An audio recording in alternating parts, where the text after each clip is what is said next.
Hey guys, something happened today with the reef tank during my water change. So I hadn't needed to do a water change when I got my corals because I had done a water change the Friday before I got them. And fun fact, when I put the margarita snails in here, one of them actually crawled up and knocked over my hammer, who has been thriving, has been just so happy. But it hasn't been since the margarita snail knocked it over. Then, when I was doing my water change, I accidentally knocked over my Duncan. And then I also knocked over my candy cane. So, as you can see, some of the corals are in different spots than they were before.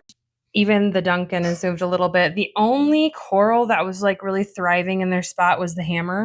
And when my boyfriend and I looked up how people secure corals, a lot of different stuff came up. I've heard people use super glue, but that wasn't working for me at all. So I ended up using Aqua Sticks.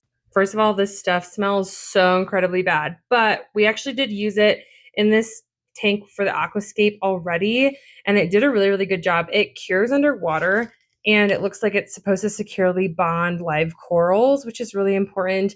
And I just didn't want these guys falling off again. So I decided to readjust where they were a little bit. The candy cane wasn't opening up all the way over here. And honestly, it's now fully open right here, which is kind of crazy because the Zoa was over here, if you remember.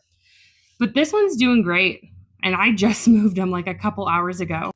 And my Zoas, honestly, were doing the worst out of everything. And I know people say these are really, really easy, but that just has not been what I've found. Although I have an Aptasia eating filefish in here, I did note that she was pecking at some of the snails, which means she could also be pecking at the corals, but I'm not really sure if she has been. I haven't really been watching her.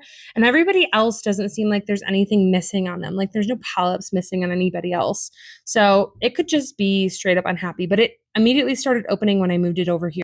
Lastly, look at the Duncan. It is just thriving now. I literally just moved it forward. I noticed that some of the algae, the hair algae, was kind of getting onto it and it wasn't a big fan. Now, I'm pulling out the hair algae by hand. I did it today during the water change. My parameters are totally fine. But if I have it in the tank, it's still going to become an issue and it still grows. My lights are a lot lower. I have the margarita snails. I have Spike going hard on the wave maker right now, for example. But you know, hair algae is a huge nuisance and getting it out is really difficult.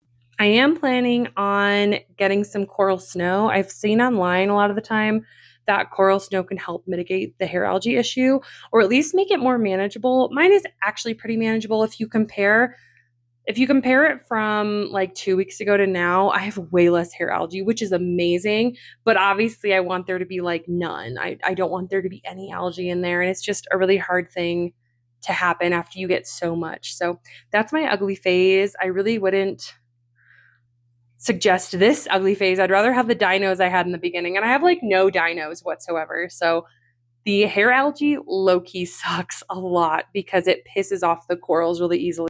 Other than the Duncan, I've also noted that the Zoa also gets low key a little pissed off when the algae touches it. And it like has grown underneath. So I had to go in and like pick out the hair algae from the Zoa when I moved it. And I know I didn't get everything. So yeah. I'll make sure to just keep updating you guys on how the hair algae looks and what I do to mitigate that issue if you are dealing with the same problem.